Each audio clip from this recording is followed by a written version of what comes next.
Hello everyone, welcome back after a very long time. So today in this video we are going to see that how we can install miniconda in the system to manage the Python environment. There is other alternative like venv and virtual wrapper to create the environment and manage the project, but they have some sort of limitation. Whereas anaconda is available, which is the extended version, or you can say that the miniconda with a lot of bloatware. So miniconda is an alternative between the virtual wrapper or venv and anaconda. So just search for miniconda in the Google.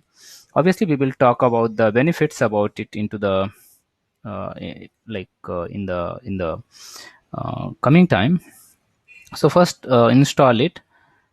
So I'm going to grab this and I'm installing it in my home directory because as I'm like downloading it for the demonstration purpose. So either you can like simply copy this URL and paste it into the browser to download it, or simply do the wget if you have access of the tool. So why we are using miniconda at the place of anaconda or virtual environment? So miniconda is smaller than anaconda. It doesn't have any bloatware tools for the data science, machine learning, or anything else. Whereas it gives us the freedom as compared to the virtual environment or virtual wrapper or venv in term of Python version. So let us consider if you have a legacy project that require Python 3.7, whereas your base machine have Python 3.11 or something like that. So you cannot tweak it accordingly.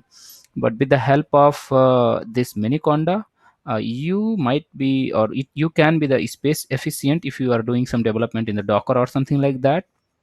Along with that, you can have the different versions of Python also. So you will get the benefit of both the world, like of miniconda to having different environment, and to virtual environment actually to having the different environment, as well as of the anaconda. You will have the freedom to install any packages in any version of Python.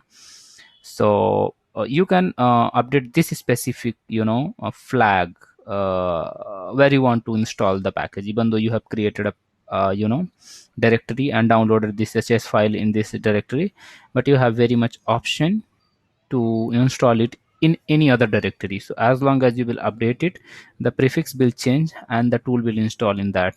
Make sure that you have the privilege to write in that specific directory. Now we are going to remove that binary that we have downloaded. It is around 135 megabyte, which is no more required because it is installed in our software. So as I am using bash shell in my system, I'm just zooming in a bit. So I'm just going to copy the command line initializer for the bash. So I'm clearing the screen for a space, and to verify the cell, you can write echo then dollar then cell in capital letter, and you will get the cell name. Let us consider if it is G cell or ZSH, then you will get user in ZSH or something like that. So I'm just going to initialize it for the bash, and you can see like bash rc is modified, which is in the local directory. Once again clearing it, you can either close and reopen the terminal, or you can run the source then the bash rc. Now you can verify that whether conda is installed or not. So as you can see, it is. Now you can activate conda base environment because it comes by default. If you going to check the Python version here, so you can see it is it have Python 3.11.5 installed. So that's all for this video. In the next video we will see how we can create the different environments with the different Python versions and how we can install the packages using conda. Along with that, in the next video we will see how we can manage, like to remove the Conda environment or to export the Conda environment into the different operating systems. So that's all for this video. Thank you for watching it. Have a good day.